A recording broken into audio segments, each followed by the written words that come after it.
예, 우리 인사합니다. 할렐루야 샬롬 하고 우리 인사하는 시간 같습니다. 할렐루야 샬롬 샬롬 샬롬 샬롬 샬롬 샬롬. 하나님 사랑합니다. 여러분 주 안에서 사랑합니다. 오늘 에레미야 5장 1절부터 31절까지 전체를 우리 함께 같이 교독하는 시간 가졌습니다. 에레미야 5장 말씀에 허물과 반역, 예루살렘의 허물과 반역이 나타나죠. 5장 1절 보면 너희는 예루살렘 거리로 빨리 다니며 넓은 거리에서 찾아보고 알아라. 너희가 만일 정의를 행하며 진리를 구하는 자를 한 사람이라도 찾으면 이 성읍을 용서하리라 그랬는데 그 한 사람을 찾지 못해서 멸망할 당한 일이 나타나죠. 5장 30절에 보면 이 땅에 무섭고 놀라운 일이 있도다 합니다. 31절에 선지자들은 거짓을 예언하며 제사장들은 자기 권력으로 다스리며 내 백성은 것을 좋게 여기니 마지막에 너희들이 어떻게 할래 이렇게 말씀하시는 부분이 나타납니다. 여러분들 아십니까? 우리나라에서 1년에 미아 발생이 5,000명 정도 발생한다고 합니다. 그 중에 300명은 아이를 찾지 못하고 장기 미아가 된다고 그래요. 계속 미아로 하죠. 근데 1년에 300명씩이면 그저 10년이면 3,000명이겠죠? 어린 자식을 잃어버린 부모의 마음이 얼마나 아플까. 아이를 잃어버린 부모들의 삶이 온전한 삶이 될 수 없을 거예요. 아마 저 같아도 순간순간 눈물이 날 것 같습니다. 깜짝깜짝 놀래고, 그죠? 옆에 있을 때는 온전치 않다고 야단치고 나무래고 화를 내고 했던 것들이 얼마나 후회가 되고, 그런 모습이 우리라도 옆에 있었으면 하는 그러한 아주 안타까움이 있는 게 부모들의 마음이죠. 근데 여러분은 이 아이를 잃어버리고 미아가 되고 그 아이로 인하여 마음 아픈 것도 굉장히 크고 아픈데 여기 오늘 본문에는 영적 미아의 세계를 말씀하고 있습니다. 정확한 통계는 알 수 없지만 어린 아이를 잃어버린 숫자보다 아마 훨씬 더 많을 것 같죠. 이 영원한 하나님 아버지 품으로 돌아오지 못하고 수많은 영혼들이 예수를 믿다가도 실족하는 그러한 사람들은 또 얼마나 많은지 미아들이 되어서 살아가고 있죠. 북이스라엘과 남유다를 보더라도 그들은 모두 다 오늘 본문 우리가 쭉 읽었어요. 무슨 얘기를 하는지 아마 그래서 쭉 읽음으로 인해서 조금 지루하셨겠지만 이런 내용이구나. 아마 그냥 어려운 이야기가 하나도 없죠. 이해하셨을 겁니다. 하나님이 그렇게 찾아도 돌아오지 않는 영적 미아. 오죽하면 이 성 안에 한 명이라도 오죽하면 이렇게 아주 사정을 하세요. 1절에 보니까 정의를 행하며 진리를 구하는 자가 한 사람만 있더라도 내가 이 성을 멸하지 않으리라 했는데 없었어요. 그래서 결국은 성읍이 멸망당하고 그 성읍을 하나님이 있게 하신 하나님의 마음은 또 얼마나 아프셨을까. 어린아이들이 미아가 된 것은 집으로 가는 길을 알지 못하기 때문에 그죠? 되었듯이 영적 미아도 마찬가지예요.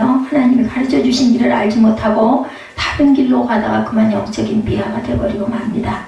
어린아이를 잃어버린 부모들이 아이를 포기하지 않고 평생을 찾고 있는 것처럼 하나님 아버지도 평생을 그 자식을 찾으시죠.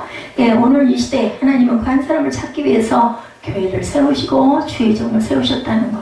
여러분들 새생명 새벽교회에게 주신 말씀 같아요. 한 명을 위해서 하나님께서 교회를 세우시기도 한다는 것. 우리는 일반적으로 교회 갔으면 당연히 성도들이 많고 그것을 부흥이라고 생각하는데 하나님께서는 때로는 한 명 때문에 교회를 세우시기도 합니다. 자, 보면 예수 그리스도께서 하나님이 찾으시는 그 한 사람 귀한 뜻을 한번 묵상하는 시간 갖도록 하죠. 첫 번째, 공의와 진리가 사라진 예루살렘. 공의와 진리가 있는 자 한 명만 있으면 내가 이 성읍을 멸하지 않겠다고 1절에서 말하시죠. 그럼 결론은 없다는 얘기예요. 한 명만 있어도 내가 멸하지 않겠다. 남유다의 타락은 스스로 깨닫고 돌이킬 수 없을 만큼 굉장히 죄악이 심각했습니다. 하나님께서는 그런 남유다에 대한 심판을 이제는 더 이상 미룰 수가 없어요. 제가 오전에 우리 꿈동이들 좀 야단을 쳤습니다. 다 똑같죠. 저도 하나님 앞에서 야단 맞을 일이 얼마나 많겠었는데 주의 종이기 때문에 잘못된 길로 계속 가는 것을 볼 수는 없기 때문에 질문을 하면서 그것을 좀 나무래서 아마 기분이 조금 언짢았을 수도 있을 거예요. 근데 사랑하는 마음이 없다면 그 얘기할 필요 없어요. 내버려 두면 되죠. 그냥 못 본 척 하면 됩니다. 근데 부모와 회초리를 갖지 않는 부모는 없다고 그러죠. 그거는 하나님의 자식이 아니다. 성경에도 말씀하고 있습니다. 오늘 9절까지 이런 하나님의 심판에 대한 정당성을 6가지로 지적을 하고 있는데, 첫째로 한 사람도 공의와 진리를 행한 자가 없다라는 얘기죠. 1절 우리 봅니다. 하나님은 공의와 진리를 구하는 한 사람이라도 찾으면 예루살렘 성을 심판하지 않겠다라고 말씀하죠. 예, 공의와 진리는 하나님의 의를 구하며 하나님의 진리의 말씀에 순종하는 자를 의미합니다. 다시 말해서 말씀에 순종하며 거룩한 자 한 사람을 찾으신다. 더도 필요 없어요. 둘도 필요 없어요. 한 명만 있었으면 좋겠다. 얼마나 안타깝습니까? 우리 자녀들에게 얘기하죠. 예, 요거 한 가지만 좀 해라. 내가 그렇게 얘기하지 않니? 그렇게 안 고쳐지고 그렇게 어렵니? 뭐 그거 하나 하는 게 뭐가 그렇게 힘드니? 사정을 합니다. 하나님도 지금 똑같이 한 명이라도 이 성읍에 공의와 진리를 행하는 자가 있으면 내가 이 성 그냥 놔둘게 하고 찾으시고 부르시죠. 일찍 하나님께서 소돔을 용서하기 위해서 뭐라고 그러셨어요? 의인 10사람만 있어요. 아브라함이 하나님하고 그죠? 조건부 거래를 했어요. 50명이면 이 성읍을 명하지 않으실 수 있겠습니까? 그때 하나님이 좋다. 50명 의인이 있으면 내가 이 성읍 멸하지 않을게. 하나님 40명이면 안 되겠습니까? 하나님 30명이면 안 되겠습니까? 하나님 20명이어도 괜찮겠습니까? 하나님 10명이면 어떻습니까? 그래 10명만 있으면 내가 이 성읍을 면하지 않으리라. 근데 결국은 그 10명을 못 찾아서 멸망을 하죠. 소돔성이 멸망을 합니다. 왜 이렇게 예루살렘을 향해서 의인 한 사람을 요구했을까? 남유다의 타락이 얼마나 만연해 있으면, 얼마나 안타까우시면 그 한 사람이 불씨가 돼가지고 남유다를 좀 고쳤으면 하는 마음이지 않으셨을까? 하나님은 왜 계세요? 죽이려고 계시는 분이 아니라 살리기 위해서 계셔요. 살리기 위해서 오늘 여러분들 성만찬 왜 하셨어요? 그죠? 내 몸에 있는, 내 마음에 있는 온전지 못한 것들 깨끗이 씻습니다. 씻어주시옵소서 하는 고백이에요, 여러분들이. 그게 뭐예요? 예수님의 보혈과 피입니다. 예수 그리스도가 십자가에 못 박혀 돌아가시지 않았으면 성만찬은 없어요. 예수님 돌아가시기 전날 저 성찬의식을 거행하시죠. 여러분들 읽으신 게 바로 다 그 본문이에요. 이것은 내 살이고 이것은 내 피니 네가 먹고 마셔라. 그러하면서 네가 온전해진다, 깨끗해진다라는 말씀을 하시죠. 자, 오늘 이 시대에 예수 그리스도의 의를 이루고 진리의 말씀에 순종하며 살아가는 사람이 과연 얼마나 될까? 이 한 명, 이 한 명 얘기하시는데 저와 여러분은 어떠신가? 혹시라도 하나님이 이 땅에서도 한 사람의 의인을 지금 이 순간 구하지 않고 계실까? 여러분들 생각하시기 바랍니다. 마지막 때 안타까운 모습은 이러한 의를 이루며 살아가는 자들이 보기 힘든 시대가 될 것이다. 갈수록 점점 더 어려운 시대가 될 것이다. 인자가 올 때 세상에 믿음을 보겠느냐고 말씀하세요. 제가 누가복음 18장 말씀이죠. 자, 뭐라고 해요? 의를 이루며 살아가는 저와 여러분들이 되셔야 된다는 거예요. 세상에서 믿음을 보겠느냐 이야기는. 둘째로 거짓 맹세를 하는 자들에 대해서 2절에 Still they are swearing falsely 하고 말합니다. 그들은 하나님이 이루어놓은 맹세를 해놓고 지키지 아니했어요. 2절에 보니까 그들이 여호와 곁에 살아계심을 두고 맹세할지라도 실상은 무슨 맹세? 거짓 맹세다 라고 얘기하죠. 자, 사람하고도 약속을 지키지 않으면 신뢰를 잃어버리죠. 계속 약속을 안 지켜. 한 번 정도는 뭐 그럴 수도 있지. 2번 정도도 아예 뭐 또 사정이 있었겠지. 근데 3번, 4번 거듭 약속 안 지키면 그 다음에 여러분들 어떠세요? 그 사람 얘기는 안 믿게 돼요. 믿을 수가 없어지는 거죠. 자, 신뢰를 잃어버리고 인정을 못 받는데 하나님과의 약속을 거짓 맹세로 한다면 하나님을 두려워하지 않을 뿐 아니라 하나님을 조롱하는 불순한 행동이 아닐 수 없다. 어떻게 이런 자들을 하나님이 그냥 지나칠 수가 있겠는가. 아까 우리 아이들에게 그 얘기했어요. 한 번, 2번은 괜찮아. 근데 계속 주일마다 계속 그렇게 하는 거는 온전치 못하다. 그리고 남에게 실족하게 하는 행위를 해서는 절대로 안 된다. 뭐라고 그러세요? 연자맷돌을 목에 달아서 바다에 빠뜨리움 같다고 말씀합니다. 그렇기 때문에 내 하나의 행동으로 인하여 믿음이 약한 자 아니면 초신자 이런 사람들을 실족시키는 행동을 절대로 해서는 안 된다. 내가 피치 못할 어떤 상황이 있을 때 차라리 보이지 않게 하는 게 옳다라는 거죠. 오늘 고린도전서 8장 말씀이 그 말씀이었어요. 우상의 제물, 고사드린 음식 이런 거를 먹느냐 마느냐 바울이 그 얘기하죠. 그럼 고사를 드릴 때 무슨 신들이 있겠느냐는 거. 우상 그런 건 아무것도 없기 때문에 자유롭게 먹어도 되는데 만약에 믿음이 약한 자는 그걸 보면서 어머나 제사 음식을 고사 음식을 저 집사님은 저 장로님은 아무렇지 않게 너무너무 맛있게 먹어 이상해 이런 마음이 들게 하려면은 그 사람 보는 데서 그 음식을 먹지 말아라 이렇게 얘기를 합니다. 믿음 생활도 마찬가지죠. 성전에서 내가 어떤 태도로 어떤 마음으로 앉아있느냐에 따라서 남들이 볼 때 저 집사님은 아니면 저 장로님은 저 권사님은 참 믿음이 신실하셔. 예배 시간은 정말 정숙하시고 예배 시간은 정말 말씀도 열심히 읽으시고 기도도 열심히 하시고 아니 그렇지 않고 막 한눈 팔고 딴짓하고 그죠? 요즘은 아주 휴대폰이 문제라고 교회마다 어디에나 그냥 그게 문제인데 그러고 있다 보면 뭐 저런 집사님도 저런 장로님도 저러고 앉아 계시는데 내가 뭐 이거 좀 이렇게 좀 하면 뭐 안 될 게 뭐 있어 이렇게 마음이 들다 보면 그 새 신자 새롭게 온 아무것도 모르는 초신자가 보기에는 온전치가 못하기 때문에 실족시킨다라는 겁니다. 이런 거 우리 행동 나도 모르게 할 때가 너무나 많죠. 아니 우리 목회자들 모임인 지방회에서도 잠깐 고개 숙여가지고 뭐 좀 확인하느라고 잠깐 내려다보니까 그냥 회장 목사님이 그냥 단번에 얘기하시더라고요. 이런 성도들이 뭘 보고 본이 되겠느냐고. 아니 그 일부러 본 게 아니라 뭐 좀 잠깐 확인하려고 내려다봤다가 그냥 있구나 뜨거워라 다들 아마 그랬을 거예요. 그러니까 얼마나 심각한지. 하나님이 살아계심을 믿지 않으니까 하나님을 두려워하지 않고 거짓 맹세도 서슴지 않고 하는데 여러분들 제가 65년 살고 보니까요 절대로 모르시는 하나님이 아니세요. 내가 행한 대로 나중에 그대로 돌려서 갖도록 딴 부분으로 그렇게 아프게 힘들게 어렵게 그 길을 가게 하는 그러면서 깨닫게 하는 거죠. 그게 누구예요? 친자식에게 종아리 회초리를 치는 그런 하나님의 훈계구나 라는 것을 느끼고 그것도 감사해야 되지 않겠어요? 어려운 고난과 어려움 당할 때 그 수선 권사님이 그 얘기 하셔가지고 제가 속으로 뜨끔했습니다. 요즘 애들 어쩜 이렇게 늦잠을 자는지 모르겠어요. 정말 이해가 안 가요. 우리 때는 정말 안 그랬는데 그랬더니 다 그게 잘하는 거예요. 살아있기 때문에 잠도 잘 수 있지 않겠습니까? 그래서 저는 너무너무 속상하고 화가 나요. 말을 안 들어서 그랬더니 그거는 자꾸 목사님 기준에다가 그 아이를 맞추려고 하니까 그렇기 때문에 그건 아니라고.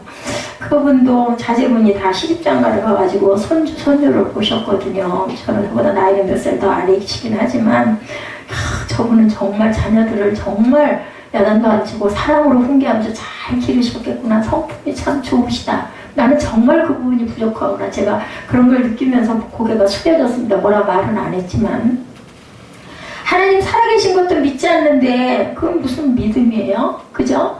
뭐 거짓 맹세를 해도 어때? 뭔 상관이야? 그냥 살짝 바르는 거죠. 그걸 왜 모르겠니? 뭐 하나님이 계신다는 걸 믿지도 않으면서 뭐 예배는 뭐하러 드려요? 성전이 힘들게 나와 앉아있을 이유가 없죠. 시간 낭비하면서 피곤한데 그죠?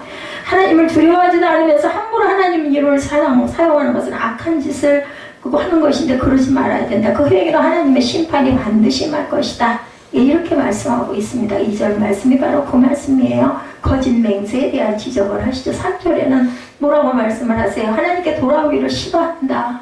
이렇게 말씀합니다. 야훼여 주의 눈이 진리를 찾지 아니하시겠나이까? O Lord, do not your eyes look for truth. 제가 이 5장 본문 말씀을 묵상하면서 저는 이상하게 잘하지도 못하는데 영어 구절에서 굉장히 그 은혜를 느낍니다. 그래서 이번에는 그 구절들을 제가 낱낱이 발췌를 틀릴 수도 있어요. 여러분들 이해하세요. 우리 저희 에스 전도사님은 그냥 보고 알고 계실 건데 발음이 좀 이상할 수도 있고 있지만 어쨌든 저는 굉장히 은혜를 받았습니다.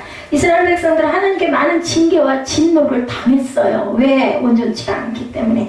아니 하나님이 뭐하러 달콤하게 속삭이겠어요? 누가 그렇게 달콤하게 속삭여요? 사탄이 속삭여요. 목적이 있기 때문에. 잘못되게 하려는 게 목적이죠.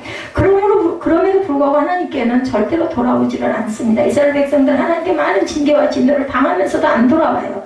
마치 하나님께로 돌아오지 아니하기로 하려고 작심하듯이 악한 길에서 절대로 돌이키지를 않아요. 그 돌이키면 얼마나 좋겠어요. 우리 자녀들이 부모가 잘못되라고 얘기하는 거 정말 없는데 좀 들어주면 얼마나 좋을 텐데 안 듣는다는 거죠. 그들의 얼굴이 바위처럼 굳어져 있는 것처럼 마음 또한 하나님께 강팍한 마음을 가지고 돌아오기를 계속 거부하는 거예요. 이게 한 번에 여기를 멸하는 게 아니죠. 계속 기다리시고 오래 참으시고 여러 번 경고도 하시고 선지자들도 수없이 세우시고 13명이나 세웠죠? 암흑기에 계속 그렇게 했는데 결국은 돌아오지 않는다. 오늘 이 시대에도 하나님께 돌아오기를 싫어하는 자들의 마음이 바위처럼 강팍한 마음을 가지고 있기 때문에 하나님을 외면하고 무시하고 살아가고 있다. 그래도 주일날 주일 지켜야지, 성찬 받아야지 하고 오시는 분들은 그나마 하나님께 고개를 돌리고 있어요. 그리고 맨 밑바닥에 아닌 것 같지만 성령께서 계시죠. 우리가 잘못한 일을 행하면은 아이쿠나 하는 마음이 답답하고 무겁습니다. 하나님께 돌아오지 아니하면 죄악의 무덤의 속에서 나올 수가 없습니다. 자꾸 반복하게 되죠. 하나님의 진노를 피할 길이 없다는 사실을 우리가 깨달아야 된다. 저는 늘상 그 이야기를 합니다. 왜냐하면 제가 지금 겪고 있기 때문에. 분명히 심은 대로 우리가 심은 대로 거둔다 그러면 좋은 열매 거두는 것만 생각을 하는데요. 잘못된 삶을 심으면 나중에 그대로 거둬요. 그것으로 인한 여러 가지 병폐가 생기게 되고 그것들로 인해서 고통을 당하게 되고 그래서 우리 노후가 편안치가 못합니다. 결실의 그 시기에 편하게 잘 살아갈 수 있는 그때에 하나님 은혜 안에 온전히 들어오지 못해. 그걸 깨닫기나 하면 그나마 베드로처럼 소망이 있는 건데 가룟 유다처럼 깨닫지 못하고 아이고 나는 그냥 힘들고 아무런 소망이 없으니까 죽을 거야 자살해버리고 나면 결국은 영원한 사망으로 떨어지는 거죠. 그래서 저는 하나님께 감사합니다. 이런 어려움과 고난을 주셔도 내 몸의 질병 또한 내가 내 몸을 잘 돌보지 못하고 말씀을 듣지 않아서 그런 거기 때문에 그것도 감사해야 되겠죠. 얼마나 힘들어요. 얼마나 아파요. 그렇다 해서 안 아프지는 않거든요. 아픈 거는 아프거든요. 하나님께 감사를 해도 그럼 제가 자초한 거죠. 네 번째는 하나님의 법을 알지 못했다라고 4절 5절에서 지적하고 있습니다. Do not know the way of the Lord. 하나님의 길을 알지 못한다. 그러므로 지도자들이 백성들에게 하나님의 법을 가르쳐야 돼. 온전하게 사탕발리만 할 게 아니라 잘못된 것은 따끔하게 지적도 할 줄 알아야 된다는 거죠. 그러나 지도자들은 오히려 멍에를 끊고 결박을 끊었다. Broken of the yoke and true of the bonds, torn of the bonds 하고 얘기합니다. 멍에와 결박을 끊었다. 예레미야 선지자는 황소가 멍에를 끊고 주인에게 반발하는 것처럼 남유다 종교 지도자들이 하나님의 율법을 무시하고 백성들에게 가르치지도 않았다는 거예요. 온전하게 가르치다. 여러분들 이단들을 조심하세요. 이단들은요 절대로 나무라는 얘기 안 합니다. 달콤한 얘기합니다. 구약에도 마찬가지로 절대로 선지자들은 여기에 재앙이 임할 것이고 이성이 무너질 것이고 계속 얘기를 합니다. 그런데 이 거짓 선지자들은 절대로 그럴 일 없어. 하나님께서 보호하셔. 너는 안전해. 너는 절대로 파멸되지 않을 거야. 달콤하잖아요. 듣기 좋잖아요. 그런 말을 하니까 그 사람들의 말은 달콤해서 좋아하고 멸망당하리라 하면 그냥 그 선지자들을 죽이려고 쫓아다니다가 결국은 그죠? 돌로 쳐 죽이고 통으로 켜서 죽이고 그죠? 껍질을 벗겨서 죽이고 가진 아주 화형을 해서 거꾸로 매달아 죽이고 이런 일들이 일어났던 거죠.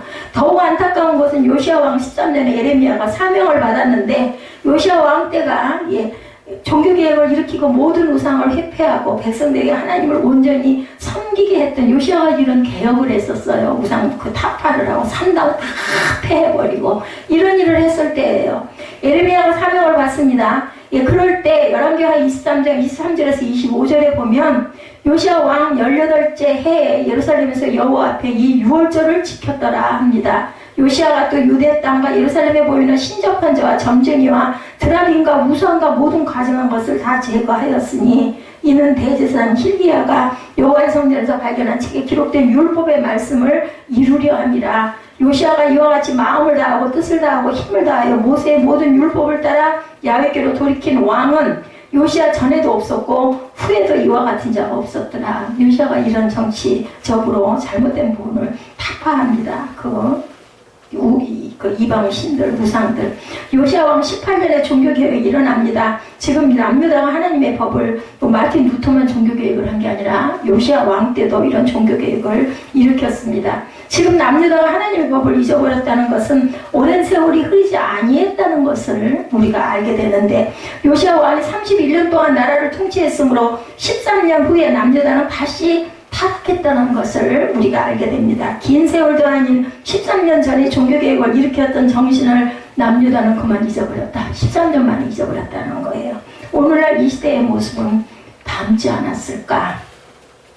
이 땅에도 불과 7, 80년 초까지 기독교 신앙이 이르지 않았어요. 그죠? 예. 참으로 뜨거웠고 말씀이 강하게 역사하던 시대, 제가 그 은혜 받은 그 시대 정도에는 그랬습니다. 근데 오늘날 기도가 부족한 건 둘째치고 하나님의 말씀을 너무나도 모르는 시대가 되어버렸다. 그럼 말씀을 알아서 뭐래? 그냥 예배는 의식으로 가서 드려야지. 하나님은 계시니까. 그냥 이 마음 정도. 말씀을 알기는 아는데 머리로만 알고 있다는 것. 서기관과 바리새인들이 또 그러죠. 말씀 아는 사람들은 보면 하나님의 말씀은 머리에 거하라고 주신 것이 아닙니다. 우리의 영혼 속에 거하라고 주신 게 바로 하나님의 말씀입니다. 신명기 6장 6절에 하나님 말씀을 어디다 새기라고? 마음밭에 새기라고 말씀하시죠. 하나님의 말씀을 마음에 새기고 말씀이 가르치는 대로 순종하며 살아가는 저와 여러분들이 되셔야 된다는 거죠. 신명기 28장 68절로 복과 저주의 말씀이 기록되어 있는데 말씀에 순종한 자에게 임하는 축복에 대한 말씀이 14절, 14절. 말씀에 순종하지 않는 자에게 임하는 저주를 말씀한 것에 대해서 쉬운 4절로 끝까지 강조하고 계신다는 거. 축복은 14절 정도예요. 근데 저주에 대한 것은 쉬운 4절을 저주에 대한 것은 너희가 이러면 너희가 이런 벌을 받고 이러리라는 말씀을 하면서 이제 시간 나실 때 신명기 28장을 한번 읽어보시기 바랍니다.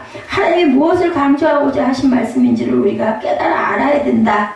인간은 처음부터 하나님 말씀을 따라 살기 원하는 악한 속성을 지니고 있어. 뭘로? 원죄 때문에. 저와 여러분들에게 이런 속성이 어쩔 수 없이 있습니다. 근데 뭐 해요? 비워가는 거죠. 뭐 해가는 거예요? 성화되어 갑니다. 마지막 때 영화를 이루어야 되겠죠. 그래야 우리가 천국을 바라볼 수. 안 그러면 천국이 막혀서 안 보여요. 여러분들 마음 안에 연로하신 분들에게는 천국을 마음에 이루시라고 계속 축복을 해드려야 됩니다. 다섯째로 허물이 많고 반역이 심하였음을 6절에 지적하고 있죠. 6절에 잠깐 보면 그러므로 숯불에서 나오는 자가 그들을 죽이며 사막의 이리가 그들을 멸하며 포도미 성읍들을 엿번즉 그리로 나오는 자마다 찢기리니 이는 그들의 허물이 많고 반역이 심하기 때문에 이런 심판을 받는다라는 거예요. 허물이 많고 반역이 심하기 때문에 하나님의 말씀은 우리에게 무거운 몽해를 주어주고 결박하려고 있는 게 아니죠. 절대 아닙니다. 하나님 말씀 안에 있을 때 맹수로부터 보호하여 주시고 생명을 지켜주시는 말씀이라는 사실을 우리가 깨달아 알아야 되겠다. 오늘 제가 이 말씀을 드리는 것도 여러분들에게 귀한 기회를 주시는 거예요. 말씀을 통해서라도 그렇구나 라고 느끼시면 하나님의 말씀에 가까이 하시기 바랍니다. 주일날 하루 나오셔서만이라도 집중해 보시기 바랍니다. 요한일서 5장 3절입니다. 사무엘아, 자려고 작정했으면 방으로 들어가. 거기서 고개 쳐갖고 앞에서 앉아있지 말고, 도저히 안 되겠다 싶으면 방으로 들어가든지 밖으로 나가서 한 바퀴 돌다 와. 하나님을 사랑하는 것은 이것인 요한일서 5장 3절입니다. 우리가 그의 계명을 지키는 것이라 그의 계명은 무거운 것이 아니로다. 하나님을 사랑하는 거. 아니, 사랑하는 사람 사랑하는 게 뭐 어려워요? 근데 사랑 안 하는 사람을 억지로 사랑하려고 그러면 노력하고 수고해야 되고 일이 되는 거죠. 그러니까 우리가 하나님을 사랑하는 것이 아니면 너무너무 힘들어요. 예배드리는 것도 너무 힘들고 교회 나와 앉아있는 것도 고역이고, 그죠? 시편 119편 105절 여러분도 너무 좋아하는 말씀이죠? 주의 말씀은 내 발의 등이고 내 길의 빛이라고 그러셨는데 정말로 주님의 말씀이 여러분들의 등이고 길의 빛이십니까? 그냥 주일날만 와가지고 한번 펴서 들여다보는 그런 말씀이 돼서는 안 되겠죠. 살아서 역사하지를 못해요. 상관은 없는데 하나님 말씀이 내 안에 충만할 때 말씀이 나의 허물을 덮어주시고 나를 바른 길로 가게 한다는 사실을 항상 명심하고 말씀을 떠나서 살지 않는 저와 여러분들 되시기 바랍니다. 여섯째로 영적으로 육적으로 타락한 모습에 대해서 7절에서 9절에 지적하고 계십니다. 사내가 그 숲풀에서 올라왔으면 나라들을 멸하는 자가 나왔을 때 내 땅을 황폐하게 하려고 이미 그의 처소를 떠났은즉 내 성읍들이 황폐하여 주민이 없게 되리니 이로 말미암아 너희는 굵은 배를 들고 애곡하라. 이는 야외의 맹렬한 노가 아직 너희에게서 돌이키지 아니하겠습니다. 이런 일이 일어날 거니까 너희들은 부복하고 그리고 주님 앞에 회개하라는 이야기를 하고 있습니다. 9절에 야훼의 말씀이니라. 그날의 왕과 지도자들은 낙심할 거고 제사장은 놀랄 것이며 선지자들은 아예 깜짝 놀라리라고 이렇게 말씀을 합니다. 다시 말해서 하나님의 복을 주니까 그 받은 복으로 그들이 우상을 섬겼다라는 거죠. 2000년 교회 역사가 여기에 모두 다 걸립니다. 하나님이 주신 복을 온전히 사용하지 못하고 한국교회도 마찬가지. 하나님이 이 땅에 복을 주신 것은 잘 먹고 잘 살으려고 세상에다가 복을 주신 것만은 아니라는, 그것도 물론 중요하죠. 예, 그 우상을 섬기라고 복을 주신 건 절대로 아니라는 거 여러분들 아마 아실 겁니다. 근데 그게 잘 먹고 잘 살다 보니까 그냥 그것들이 그냥 우상이 돼버려요. 너무 편하고 너무 흔하게 많은 게 있다 보니까, 많은 걸 누리다 보니까 나중에 내가 이렇게 조싸우니 하다 보니 하나님 잊어버리는 거죠. 내가 잘 벌어서, 내가 능력이 있어서 열심히 벌었기 때문에 이거 내가 누려도 상관없지, 이렇게 생각한다는 거예요. 내가 그렇게 잘 살 수 있도록 해주신 분이 위에 계신다는 건 아예 잊어버렸다. 어려울 때는 이거 해주세요 하고 기도해놓고, 해주시니까 그 다음에는 옛날 일 잊어버린다. 그래서는 안 된다는 거죠. 하나님이 이 땅에 복을 주신 것, 예, 잘 먹고 잘 살라고, 그런데 우상을 섬기라고는 아니다. 우리가 배부르게 해주시고 건강을 주신 것, 내 몸을 우상으로 삼으라고 또한 주신 것도 아니죠. 그런데 왜 내 몸을 우상으로 삼나? 나에게 물질의 복을 주시고 물질을 우상으로 삼으라고 주신 것은 절대로 아니다. 그런데 물질을 우상으로 섬기며 살아가고 있는 사람들이 너무나 많다는 거죠. 그냥 돈만 있으면 돼. 돈만 있으면 모두 다 오케이야. 나이 먹으면 늙으면 돈 있어야 돼. 뭐 이런 얘기 우리들 많이 하고, 없는 것보다 있는 게 낫지 않겠어요? 저도 그렇게 생각을 합니다. 근데 그것을 과연 어떻게 사용하고 어떻게 선용하고 사느냐가 중요할 것 같습니다. 그래서 말씀하죠. 내가 너를 어찌 용서하겠느냐. 이런데 내가 어떻게 이거를 용서해. 이 말씀이에요. 요한복음 14장 21절입니다. 나의 계명을 지키는 자라 나를 사랑하는 자니, 나를 사랑하는 자는 내 아버지께 사랑을 받을 것이요 나도 그를 사랑하여 그에게 나를 나타내리라. 예, 말씀을 잘 지키면 내가 그에게 나타나는 게 뭐예요? 말씀이 육신이 되어 여러분 안에 임한다라는 말씀입니다. 그렇게 되면 여러분들 어떻게 되세요? 은혜를 받으면 어떠세요? 너무 기뻐지는 거죠. 세상이 줄 수 없는 기쁨이라고 말씀하죠. 8절에 보니까 남유다의 죄악은 영적뿐만 아니라 인간의 기본적인 도덕까지 무너져 갑니다. 그들은 두루 다니는 살찐 수말같이 각기 이웃의 아내를 따르며 소리를 지른다. 이제 뭘로? 간음으로. 몸에 이제 죄를 짓는 거죠. 남유다의 백성들은 두루 다니는 살찐 수마, 예, 수마라고 비유합니다. 수마의 특징은 넘치는 정욕을 의미하고 있습니다. 남유다 백성들은 넘치는 정욕에 못 이겨서 이웃의 아내와 음행을 저지릅니다. 성적 타락은 사회나 가정이나 개인 도덕을 하루아침에 무너져버리게 하는 놀라운, 예, 힘을 가지고 있죠. 교회 안에 이 정욕, 이 문제, 음란이 임하면 교회는 무너집니다. 오늘날 이러한 성적 타락이 세상에서만 자연되는 것이 아니라 이렇게 교회 안에서 소돔과 고모라 도시가 로마와 푼페이 도시가 성적 타락으로 멸망하는 거 여러분들 아시죠? 이건 뭐 영화로도 나왔기 때문에 예수 안 믿는 사람도, 저도 기억이 나요. 푼페이 도시에 대한 그 이야기, 막 불타는 성읍 본 기억이 납니다. 하나님 10계명 중에 7계명이 간음하지 말라고 되어 있고 10계명이 내 이웃의 아내를 탐하지 말라고 말씀하고 있습니다. 이러한 자들에게 어떻게 하나님의 진노를 피할 수 있겠는가? 9절이죠. 내가 어찌 이 일들에 대하여 벌하지 아니하겠으면 내 마음이 이런 나라에 보복하지 아니하겠는가? 이런 나라에도 보복을 하겠다. 하나님은 회개하지 아니한 죄를 반드시 보응하신 하나님을 우리가 절대로 잊어버리면 안 됩니다. 하나님이 찾으시는 그 한 사람은 자신의 죄를 깨닫고 마음을 찢고 하나님 앞에 나와 예수 그리스도의 피로 죄사함 받고 예수 마음을 가지고 살아가는 자를 지금도 찾고 계신다. 얼만큼? 한 명만이라도. 그 한 명이 저와 여러분이 되시기 바랍니다. 그 한 사람이 바로 저와 여러분이 되셔서 그리스도께 영광을, 하나님께 영광을 돌리시기 바랍니다. 우리 찬양 왜예요? 하나님께 영광을. 그죠? 왜 돌려요? 감사해서. 예, 이런 마음 되시기 바랍니다. 두 번째, 하나님의 심판에 대해서 말씀하죠. 남유다의 타락은 그 정도를 넘어섰기에 도무지 하나님의 용서를 받을 수가 없었어요. 그러므로 남유다에 대한 하나님의 심판은 어쩔 수 없는 필연적인 것이었습니다. 돌아오라고 해도 돌아오지 않고 정의와 진리를 구하는 자를 한 사람도 찾을 수 없는 예루살렘에게 임하는 하나님의 심판. 예, 두 번째죠. 첫째로 가지만 꺾어버리는 심판. 10절입니다. 너희는 그 성벽에 올라가 무너뜨리되 다 무너뜨리지 말고 가지만 꺾어버리라. 야훼 것이 아님이라. 가지를 잘라버리라는 겁니다. 하나님은 최상품의 포도주를 골라 가나안 땅에 심었어요. 포도나무를. 그런데 그 나무에서는 좋은 열매를 구할 수가 없었고 고약한 열매만 맺었습니다. 예, 감람나무도 뭐 돌감람나무가 심어졌다라는 거죠. 사람 같으면 그 나무를 당연히 뽑아버리고 다른 좋은 나무를 심었을 것인데 하나님은 나무는 남겨두고 가지만 꺾어버리라고 오늘 10절에서 말씀합니다. 예, 전지작업을 통해서 포도나무를 정화시켜 보시겠다는 하나님의 마음이에요. 가지를 꺾어버리면 내가 그걸 깨끗하게 변화시켜 주시라는 뜻이죠. 이것은 새롭게 포도나무를 심는 것보다 어려운 작업임에도 하나님께서는 포도나무에 대한 남다른 애정이 있기 때문이다. 예, 이렇게 말씀하십니다. 오늘날도 하나님의 택하신 자들이, 교회들이 어떤 죄악을 짓더라도 하나님은 돌아오기를 원하시는 사랑으로 가지만 꺾는 징계를 하시겠다라는 거죠. 마지막 날에 이러한 사랑이 없이 뿌리째 꺾어버린다는 사실을 우리가 알고 있습니다. 성경을 통해서. 둘째로 불로 인한 심판에 대해서 11절에서 14절에 말씀하고 계십니다. 야훼의 말씀이니라 이스라엘의 집과 유다의 집이 내게 심히 반역하였느니라. 그들이 야훼를 인정하지 아니하며 말하기를 야훼께서는 계시지 아니하니 재앙이 우리에게 임하지 아니할 것이요 우리가 칼과 기근을 보지 아니할 것이며 선지자들은 바람이란 말씀이 그들의 속에 있지 아니한지 그같이 그들이 당하리라 하느니라. 그러므로 만군의 하나님 야훼께서 이와 같이 말씀하시니라. 너희가 이 말을 하였은즉 볼지어다 내가 내 입에 있는 나의 말을 불이 되게 하고 이 백성을 나무가 되게 하여 불사르리라.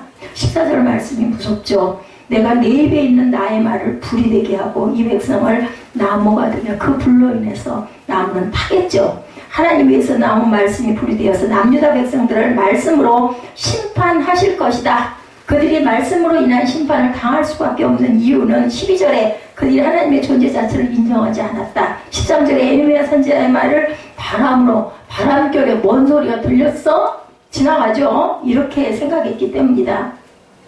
다시 말해서 에레미야 선지자를 통해서 주어진 하나님의 심판을 그들은 믿지 아니했어요. 마치 바람처럼 헛된 소리로 지나가는 말로 그리고 선지자의 말을 받아들였기 때문이다. 오늘날 이 시대가 남유대 시대와 다를 바가 없는 시대가 되어버렸습니다. 마지막 때 이 땅에 임할 하나님의 무서운 진노와 심판의 말씀을 전해도 믿지 않고 듣지 않습니다. 우리는 어때요? 들을 소리만 듣죠. 예, 그래서 얘기를 했는데도 상대방이 못 알아듣고 내가 언제 그 소리를 언제 했어? 언제 들었어? 이런 얘기할 때 많죠, 여러분들. 이렇다는 거죠. 마지막 때 하나님의 말씀을 바람처럼 여기는 자들에게 하나님의 말씀은 불이 돼서 세상을 심판하실 것이고 이 불의 심판은 남유다에게 임했던 불의 심판과는 성격이나 정도 차이가 다르다. 아주 세상을 재창조하는 불의 심판이라는 사실을 우리가 알아야 됩니다. 베드로후서 3장 12~13절입니다. 하나님의 날이 임하기를 바라보고 간절히 사모하라. 그날에 하늘이 불에 타서 풀어지고 물질이 뜨거운 불에 녹아지려니와 우리는 그의 약속대로 의가 있는 곳인 새하늘과 새 땅을 바라보았다. 여러분들 새하늘과 새 땅을 바라보십니까? 바라보고 계셔야 됩니다. 그렇다면 우리가 삶을 어떻게 살아야 될 것일까? 어디에다 뜻을 둬야 될 것일까? 지금의 이 세상은 불로 심판을 받아서 모든 것이 사라지고 새롭게 재창조될 것이라는 이 말씀을 믿는 저와 여러분들이 되셔야 할 줄로 믿습니다. 하나님의 말씀이 내 귓가에 스치고 지나가는 바람처럼 여겨져서는 안 되겠죠. 마태복음 24장 35절에 천지는 없어질지언정 내 말은 없어지지 아니하리라. 세상을 마지막 날에 불로 심판을 당해서 새롭게 재창조될 것을 우리는 믿고 가야 되겠다. 계시록 21장 1절이죠. 내가 새하늘과 새 땅을 보니 처음 하늘과 처음 땅이 없어졌고 바다도 다시 있지 않더라. 셋째로 이방인을 섬기는 심판이 15절에서 19절에 나타납니다. 야훼의 말씀이니라 이스라엘 집이여 보라 내가 한 나라를 먼 곳에서 너희에게로 오게 하리니 곧 강하고 오랜 민족이라 그 나라 말을 내가 알지 못하며 그 말을 내가 깨달지 못하느니라. 그 화살통은 열린 무덤이며 그 사람들은 다 용사니라. 그들이 내 자녀들이 먹을 추수곡물과 양식을 먹으며 내 양떼와 솥대를 먹으며 내 포도나무와 무화과나무 열매를 먹으며 내가 믿는 견고한 성들을 칼로 파멸하리라. 야훼의 말씀이니라. 이때도 내가 너희를 진멸하지는 아니하리라. 그들이 만일 이르기를 우리 하나님 야훼께서 어찌하여 이 모든 일을 우리에게 행하셨느냐 하거든 너는 그들에게 이르기를 여호와를 버리고 너희 땅에서 이방신들을 섬겼은즉 이와 같이 너희 것이 아닌 땅에서 이방인을 섬기리라 하라. 하나님께서는 남유다를 멸망시킬 심판의 도구를 이렇게 준비해 놓으셨습니다. 그 도구는 먼 곳에 있는 강하고 오래된 민족, 활을 잘 쏘는 민족, 싸움을 잘하는 용사다 이렇게 얘기합니다. 이게 하나님께서는 적국을 이용해서 우리를 힘들게 하실 때 그 이스라엘 민족들도 그래서 바벨론 포로 생활을 70년 동안 하잖아요. 죽이려고 그러신 게 아니에요. 깨달고 내게로 돌아오라고 그렇게나 해야 너희가 돌아오지 않겠냐 해서 70년 동안을 포로로 데리고 있다가 우리가 생각할 때는 그냥 우연히 고레스 왕이 칙령을 선포해서 네 나라로 가서 니들 성읍 건축에 한 것 같죠. 근데 원인이 없는 결과는 없습니다. 하나님은 그것을 이미 알고 계셨고 그렇게 계획하고 계셨다는 겁니다. 우리가 그냥 우연히 이렇게 살아있는 것 같죠? 아닙니다. 하나님의 뜻이 분명히 있습니다.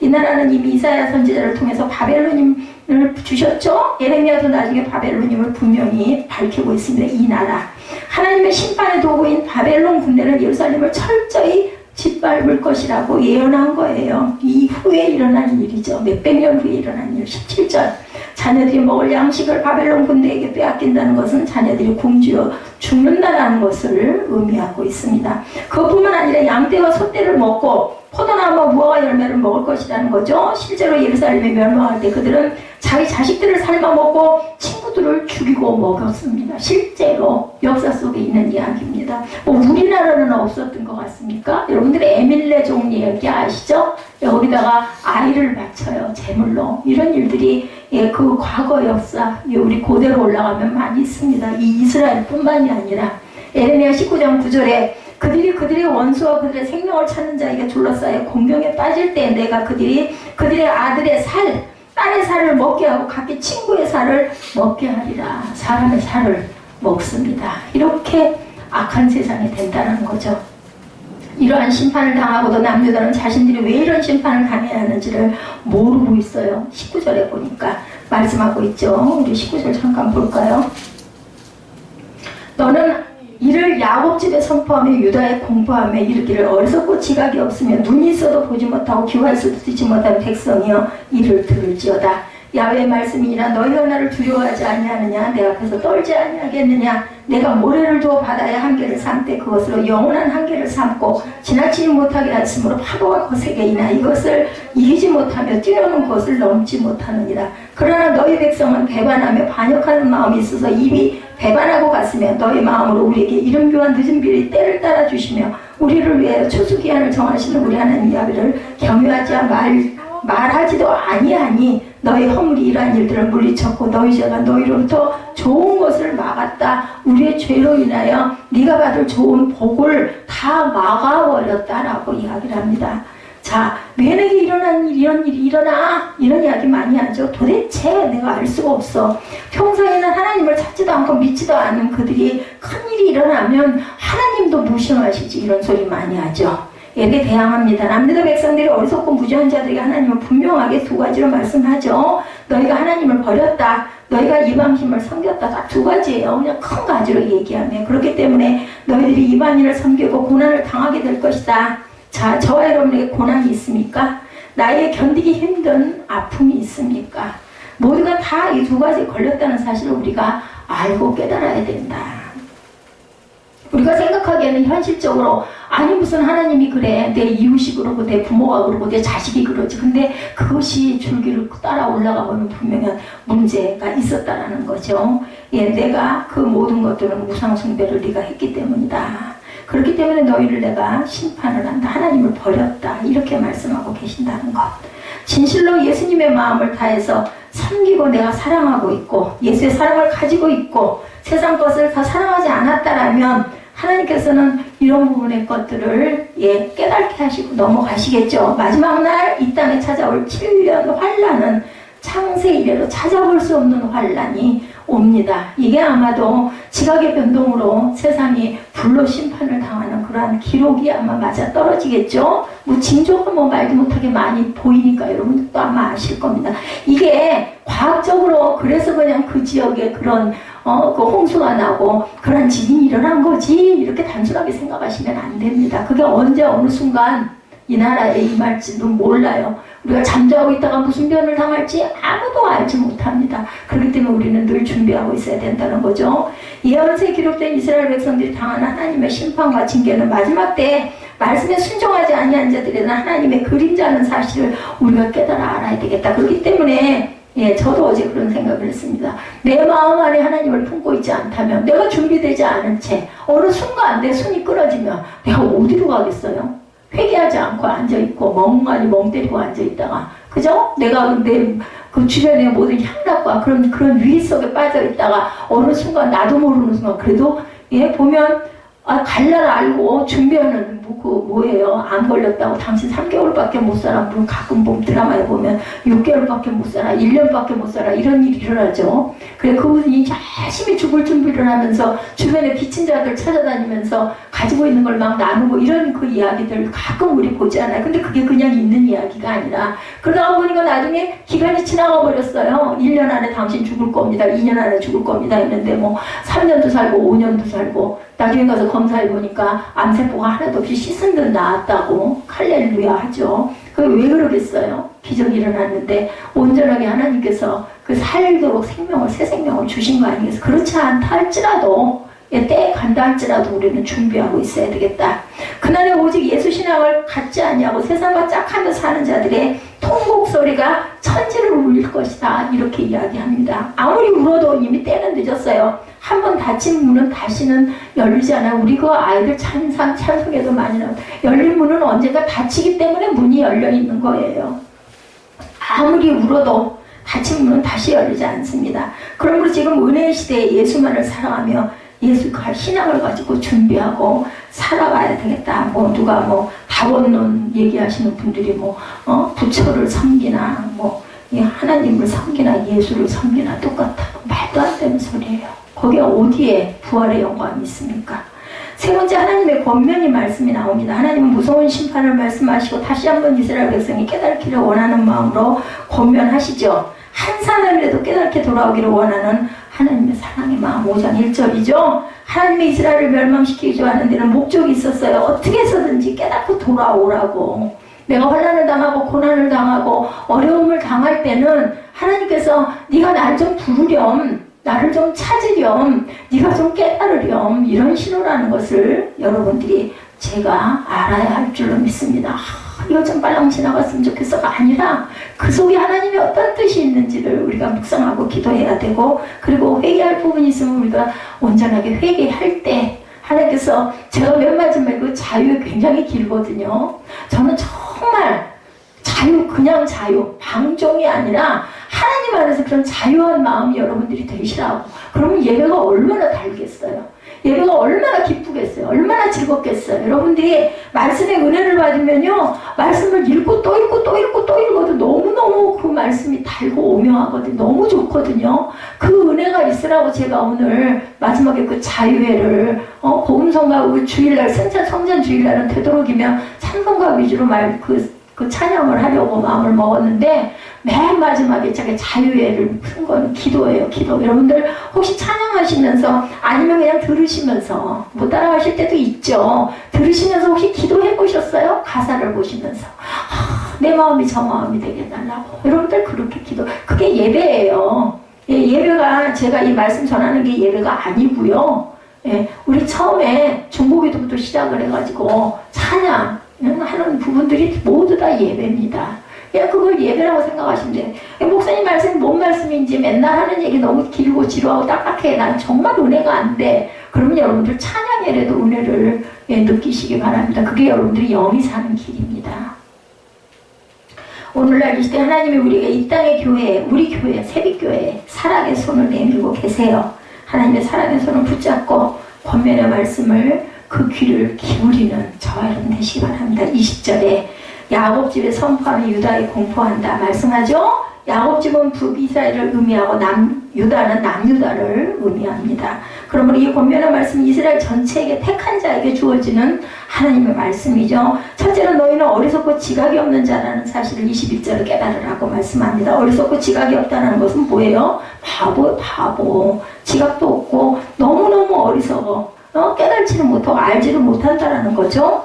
눈이 있어도 보지 못하고 귀가 있어도 듣지를 못한다는 눈과 귀가 있어봐야 전부 다 벙어리 그리고 귀ող어리 그리고 장님이에요. 영적으로 육적으로 감각을 잃어버렸다는 백성. 선지자들이 그렇게 귀가 아프게 소리쳐도 알아듣지를 못해. 아무리 보여줘도 그게 하나님이 보여주시는 거라는 것을 인정을 안 해. 이사야 선지자는 3년 동안 벗은 몸과 맨발로 다녔어요. 이사야 20장 3절에 보면 증거합니다. 에스겔 선지자는 똥으로 불을 피워서 보리떡을 구워 먹게 합니다. 에스겔 4장 12절에 얼마나 냄새가 나겠어요. 근데 그렇게 해서 왜 네가 깨달아 알라는 그 똥, 우리 똥이 어디서 나와요? 우리 몸 안에 있는 게 그게 나와요. 배설이 되는 게 정말 냄새 맡는 거 너무 싫잖아요. 방귀만 끼워도 냄새가 심한데, 그죠? 근데 그걸로 떡을 구워 먹게 만드셨어요. 호세 선지자에게 음란한 여자는 아내를 뭐 여러분 아시죠? 예, 고멜. 그렇게 해서 음란한 자식을 낳으라고 오죽이나 하면, 낳고 네가 한번 좀 당해봐라. 그래야 내 마음을 네가 알지 않겠니? 이 뜻입니다. 이토록 했으면 짐승도 깨달을 것이다. 그죠? 한나야 너 깨달니? 네가 왜 이렇게 힘들고 고난스러운지 이렇게 말씀을 하시는 거예요. 깨달으라는 거죠. 알라는 거죠. 내가 당장 당하고 있는 이 아픔만 생각하지 말고 네가 왜 이런지 네가 알아라, 깨달으라고 말씀을 합니다. 자신의 병을 인정하고 치료받기를 우리가 동의를 해야 병을 고치죠. 이스라엘 백성이 무서운 영적 병을 치료받기 위해서 자신들이 어리석고 지각이 없는 바보 같은 자라는 것을 인정해야 된다. 우리 9시 예배에서도 제가 그 이야기 우리가 읽는 지혜로운 삶에 나타나 있었죠. 내가 잘나서 내가 다 알아 한 자가 어리석고 네가 아직 뭘 모르는 거야. 근데 그런 부분이 정말 성숙한 사람들은 어때요? 아유, 저는 아무것도 모릅니다. 이렇게 얘기를 하죠. 근데 뭐 조금 뭐가 조금 알듯 하면은 아주 막 뻐기고 다니고 의시대고 다니고, 그렇지 못한 사람들 막 무시하고 다니고, 너는 아직 멀었다는, 당당 멀었다는 거죠. 그들은 절대로 인정하지 않았어요. 나 잘났고 나 똑똑했어.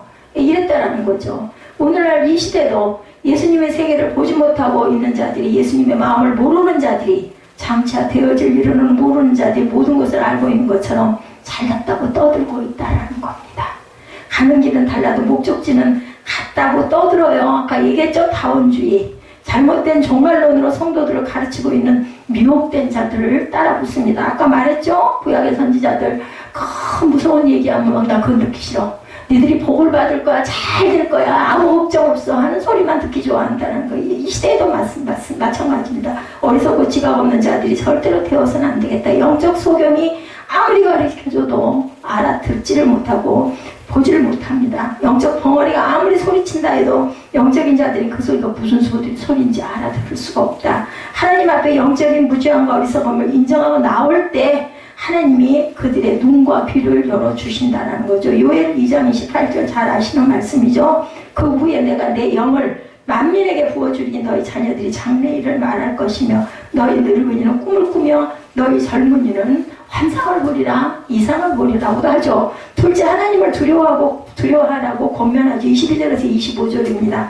하나님은 바다의 파도와 모래를 비유로 들면서 하나님을 두려워하지 않은 이스라엘 백성들에게 하나님을 두려워하고 경외하는 자가 되라 권면하죠. 바다의 큰 파도를 보고 두려워하지 않을 사람은 없습니다. 밤바다 무섭죠. 세상에 그 무엇도 성난 파도를 막을 수 없는 것처럼 보여요. 절대로 잔잔해지지 않을 것 같죠. 폭풍을 치고 막 그저 비바람 불고 막 엊그저께 뭐 태풍 때문에 비가 밤중에 많이 왔다고 그래서 절대로 맑은 하늘이 열릴 것 같지 않는데 어때요? 순간 또 화창하게 개이면 그냥 세상이 맑아지죠. 그는 강력한 바다도 해변의 모래를 넘을 수 없다는 사실을 기억해라. 무슨 얘기겠어요? 절대로 멈출 것 같지 않은 폭풍도 풍랑도 하나님의 범위를 넘지 못한다라는 겁니다. 바다는 왜 해변의 모래를 넘기지 못할까? 하나님이 그렇게 정해 놓으셨기 때문이에요.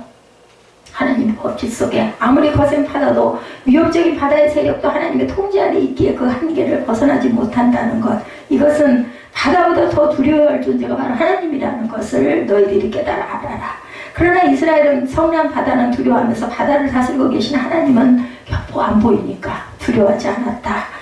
그럴 뿐만 아니라 하나님을 배반하고 또한 거기서 한 번 더 해서 악행을 저질렀다. 24절에 이스라엘 땅은 비가 적절하게 내리지 아니하면 농사를 지을 수 없는 땅이죠. 이른비는 10월과 11월에 내는 가을비예요. 땅에 각종 씨앗을 뿌리게 해주는 단비, 늦은 비는 3, 4월경에 내리는 봄비입니다. 이 비는 거에 자란 곡식들을 생기 있게 만들어주는 수확을 하게 하는 단비. 우리나라도 요번에 여름에 비가 많이 안 와가지고 야채나 과일이 그렇게 온전하게 되지 않았다고 그러죠. 하나님이 이렇게 이스라엘 땅에 단비를 내려주셨는데 그들은 하나님을 자연의 법칙이지 그냥 이렇게 생각을 했다라는 거죠. 25절에 하나님을 두려워하지도 않고 공경하지도 않은 너희의 허물이 그 죄가 너희로부터 좋은 것을 막았다. 이렇게 말씀하죠.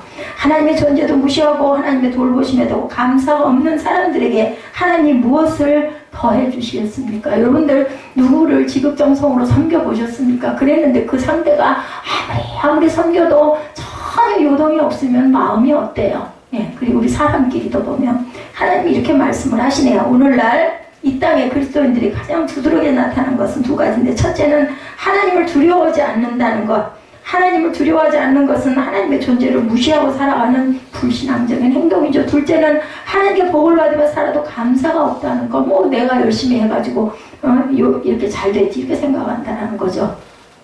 두려워하지 않는 자녀가 뭐 감사가 어디 있겠어요? 당연히 없죠. 하나님을 두려워하고 날마다 하나님께 감사하는 저와 여러분 되셔야 되겠습니다. 셋째, 타락한 지도자들을 권면하죠. 26절에서 31절입니다. 하나님이 이스라엘 지도자들을 악한 사냥꾼에 비유하고 있죠. 지도자들은 고아와 과부들 편에 공정한 재판을 해야 했지만 이들은 돈 많은 자들에게 돈을 받고 공정한 판결을 하지 않습니다. 이 땅에도 지금 그런 일들이 만연하고 있죠. 그들은 마치 새 사냥꾼이 덫을놓아 새를 잡는 것처럼 짜여진 각본대로 재판을 해서 자신들의 이익을 챙기고 거부가 되고 윤택하게 살아갑니다.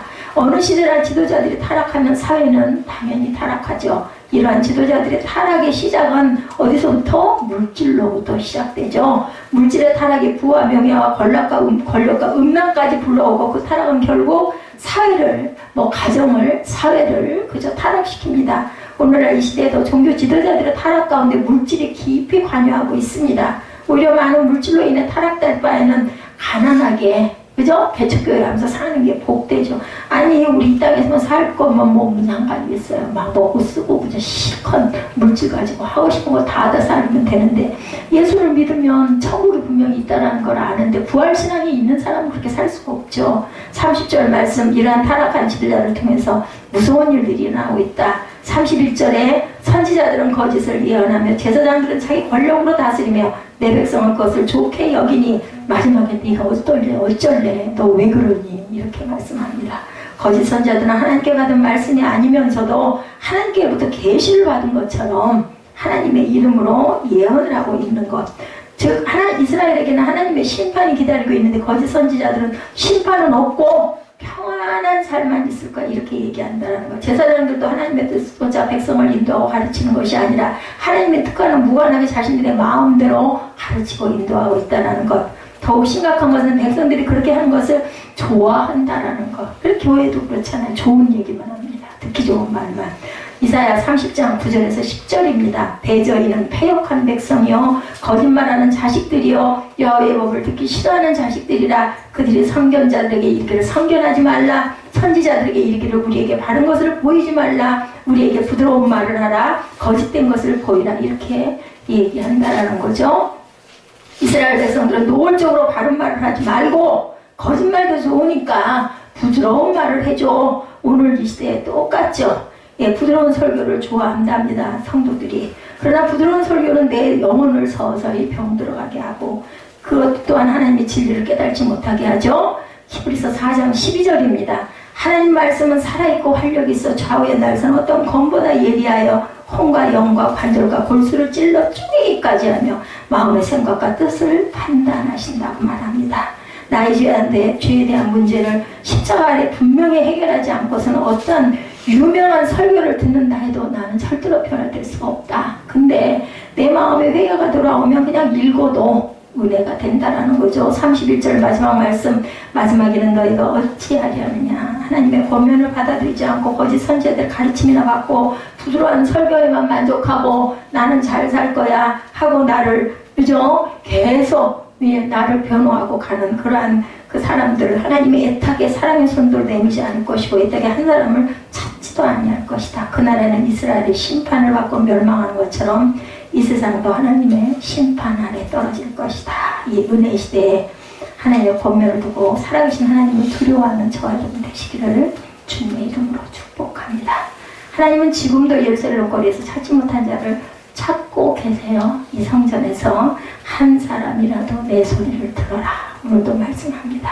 이 정의와 진리를 예수 안에서 구하시는 저와 여러분 되시기 바랍니다. 주님의 이름으로 축복합니다. 예수님은 인자가 올 때 세상에서 믿음을 보겠느냐 말씀하죠. 누가복음 18장에 예수님이 오실 때 노아의 때와 롯의 때와 같다. 예수님은 지금도 찾고 계십니다. 오직 예수 신앙으로 예수 마음을 가진 자를 찾고 계시다라는 것을 여러분들께서 깨달아 아시고 오늘 10월 첫 번째 성찬 주일입니다. 이번 주 오늘부터라도 변화되고 각성하시는 저와 여러분 되시기를 주님의 이름으로 축복합니다.